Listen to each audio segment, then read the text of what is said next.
अदब नाज़रीन, मैं सनम एजाज। हालात और वाक़ात पर हमारी पहली नज़र। शुरुआत जम्मू कश्मीर के बड़े तूफ़ान से, जिसे गुपकार अलायंस जिसकी हवा निकलती दिखाई दे रही है।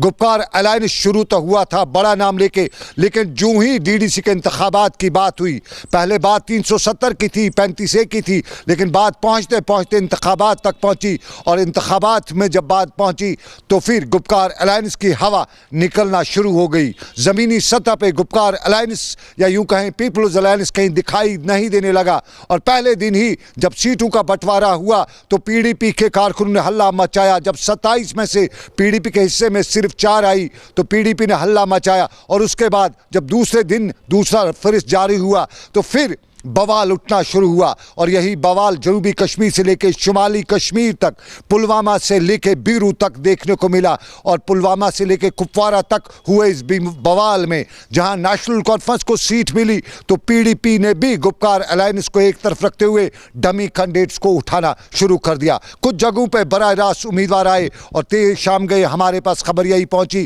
कि नज़ीर अहमद खान, जो पीडीपी के बड़े नामों में शामिल होते हैं, गुपकार अलायंस को एक तरफ रखते हुए न सिर्फ उम्मीदवार को खड़ा किया बल्कि खुद भी बतौर आज़ाद उम्मीदवार मैदान में उतरे। परसों ही बात हुई थी गुपकार अलायंस पर। बताया जाता था कि महबूबा मुफ्ती के खास मुजफ्फर हुसैन बेग भी सीट के बंटवारे को लेकर पार्टी से नाराज हुए थे। और कुछ ने यह भी कहा था कि उन्हें अपने इलाके की सीट ना मिली थी, उन्होंने उसको लेकर पीडीपी छोड़ी थी। और इस सारे के बीच में आज नज़ीर अहमद खान ने भी अलहदा उम्मीदवार, इंडिपेंडेंट उम्मीदवार न सिर्फ खड़ा किया बल्कि खुद खड़ा हुए। साफ जाहिर है गुपकार अलायंस ज़मीनी सतह पे दिखाई नहीं दे रहा था। हर जगह से हम नॉर्थ कश्मीर के कई कॉन्स्टिट्यूंसीज में आज थे और हमने वहाँ पे देखा कि फॉर्म भरते हुए पीडीपी का जहाँ सीट शेयरिंग में हिस्सा मिला था वहाँ नेशनल कॉन्फ्रेंस का डमी ज़रूर खड़ा था। जहां नेशनल कॉन्फ्रेंस था वहां पीडीपी का डमी खड़ा था। और ये सारी चीज़ें जो थी, कुछ लोग ये भी कहते थे कि आने वाले दिनों में गुपकार अलायंस के हवाले से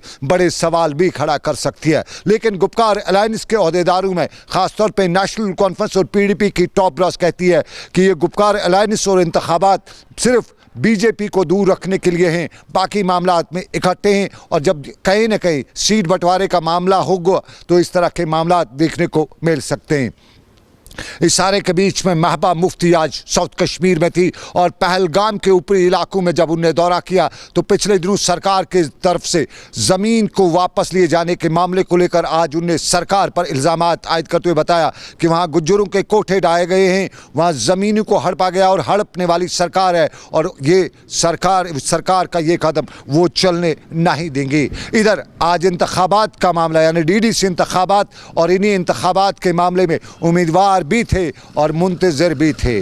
उम्मीदवारों की फहरिस्त नॉर्थ कश्मीर से लेकर साउथ कश्मीर में भी थी और उम्मीदवारों की ये फहरिस्त जहां फॉर्म दाखिल करने के लिए कई जगहों पर जमा हो रही थी, वहीं आज आखिरी दिन होने की वजह से मुंतज़िर थे कि कौन फॉर्म निकालता है, किसका फॉर्म रिजेक्ट होता है, किसका फॉर्म स्टैंड रहता है। और फिर यही मामला कई और जगहों पर देखने को मिला और त्राल के इलाके में भी सूरत हाल यही थी।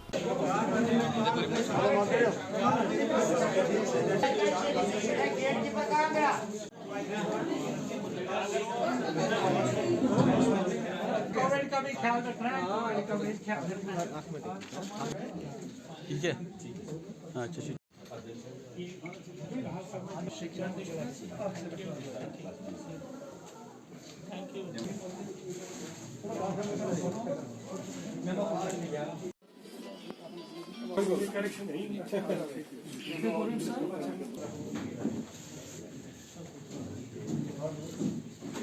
आप सिर्फ इंसान को परखिए। पार्टियों के जो खेल आप देख रहे हैं पिछले 70 साल से, चाहे नई पार्टी है, चाहे रीजनल पार्टी है, नेशनल पार्टी है, उनके खेल कूद आप लोगों ने देखे हुए हैं। आपने पीपल्स अलायंस का खेल देखा, आपने कांग्रेस का खेल देखा, भारतीय जनता पार्टी भी अब बड़ी हो चुकी है और उन्होंने भी अब निचले लेवल पे ये जो खेल शुरू कर दिए हैं। उस खेल को रोकने के लिए मैं आज आज़ाद आया हूँ आपके बीच में। अपने इलाके की जनता से, अपने इलाके के भाई बहनों से गुजारिश करूँगा कि वो सच का साथ दें, इंसानियत का साथ दें, एजुकेशन का साथ दें।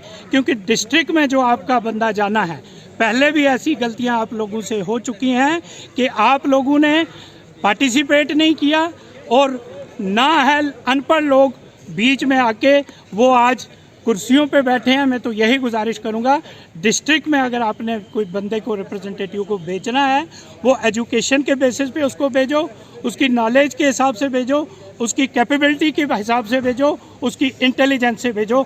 ये मेरी गुजारिश रहेगी अपने लोगों के। ये त्राल की सूरत हाल, ये बडगाम की सूरत हाल, ये बारामूला की सूरत हाल, ये डोडा की सूरत हाल, लेकिन अक्सर जगहों से कई उम्मीदवारों ने बताया कि वो अपने नाम वापस भी ले रहे हैं। वजह यही बताई कि वो अपने आप को इस सिक्योरिटी के मामले में फंसाना नहीं चाहते, क्योंकि सर जहां वो फॉर्म भरते हैं सरकारी इदारे उन्हें पकड़ के ले जाते हैं, बंद रख देते हैं, और यही वजह है कि उनका कॉन्स्टिट्यूंसी में आना जाना मुश्किल हो जाता है। और यूं बहुत सी जगहों पे कुछ लोगों ने अपने पर्चे भी दाखिल नहीं किए। बडगाम के उम्मीदवार ने तो अपने नाम ही वापस लिए। देखिए, मसला ये है कि आप देख रहे हैं जितने भी कैंडिडेट यहाँ पे इसके पंचायत के सरपंच और डीडीसी के, इनको यहाँ के ला के पुलिस कॉलोनी में रखा हुआ है। हम मानते हैं कि सिक्योरिटी रीजन का मसला है, लेकिन ये जो इलेक्शन है ये घर से घर तक, डोर टू डोर का इलेक्शन है। ये पार्लियामेंट का कोई असेंबली का इलेक्शन नहीं है कि हम सुबह जाएंगे और लोग जमा होंगे तो उनको हम भाषण देंगे, सुनाएंगे, आ जाएंगे वापस। ये डोर टू डोर का इलेक्शन है और ये सोची समझी साजिश के तहत हमें बंद किया है। देखिए, अगर सिक्योरिटी रीजन का मसला ये है कि हालात खराब हैं, मैं कहता हूं कि अगर 5 सरपंच को मारने से जम्मू कश्मीर का मसला हल हो जाता है तो हम सारा मरने के लिए तैयार हैं। अगर हमें मारने से मसला हल नहीं होता तो जो लोग कहते हैं कि अस्करी वजह कि हमें डर है उनके मारने का, हम आवाम के लिए निकले हैं, ना कि जम्मू कश्मीर पाकिस्तान का मसला हल और हिंदुस्तान का मसला हल करने के लिए निकले हैं। हम छोटे मसाइल हैं जिनकी वजह से आवाम परेशान है, वो मसाइल हल करने के लिए निकले हैं। हम कोई बड़ा ये पॉलिटिकल इशू लेकर नहीं निकले और हम कोई किसी किस्म का कोई खतरा नहीं है। अगर ऐसी कोई बात है तो गवर्नमेंट उसके लिए कोई मुतबादल इंतजाम करे। यहाँ आज 3 दिन से हमें बंद रखा हुआ है, हमें लोगों के साथ बात करनी है, हमें लोगों के साथ मिलना जुलना है। खुदा के लिए हमें बताएं, हमें इलेक्शन ग्राउंड पे लड़ना है कि या इन दीवारों से लड़ना है आके। बडगाम के उम्मीदवार ने पर्चा तो भरा नहीं, नाम ही वापस लिया। बोला अब तौबा तौबा, कभी इंतखाबात का नाम नहीं लूंगा। लेकिन बांडीपोरा के उम्मीदवारों की शिकायत कि उन्हें बांडीपोरा से सिक्योरिटी के नाम पे उठा के सफापुर के पुलिस हेडक्वार्टर में बंद रखा गया है, जिसकी वजह से न अपने इलाके में जा सकते, न अपने वोटर के पास पहुंच सकते। और बताया, इल्ज़ाम यही लगाया जा रहा था कि खसूसन एक टर्म पार्टी है जिसके साथ कुछ नहीं किया जाता है। उनके उम्मीदवारों को सिक्योरिटी दी जाती है, उनके उम्मीदवारों को हर तरह की सहूलियत मुहैया की जाती है, लेकिन दूसरी जमातों के साथ इस तरह का सलूक किया जाता है ताकि वो अपने लोगों में, अपने वोटरों में जा ना सकें। मैं गंजवान ऐसे कर रहा हूँ जी, मैं डीडीसी के लिए कंटेस्ट कर रहा हूँ, लेकिन एक चीज़ समझ से बाहर है कि हम यहाँ पे आए हैं इलेक्शन लड़ने के लिए और हमें यहाँ रखा है इस रीज़न से कि हमें थ्रेट है। अगर हमें सिक्योरिटी रीज़न के लिए यहाँ रखा है और इस रीज़न से रखा है कि यहाँ पे थ्रेट है, तो फिर इलेक्शन होना ही नहीं चाहिए था। अगर इतनी बड़ी थ्रेट है तो इलेक्शन होना ही नहीं चाहिए। अब अगर हमें यहाँ रखा है तो हमने जो तारुफ करवाना है लोगों के साथ, तो क्या गवर्नमेंट खुद जाके तारुफ करवाएगी? क्या गवर्नमेंट हमारा प्रचार खुद जाके करेगी? अगर गवर्नमेंट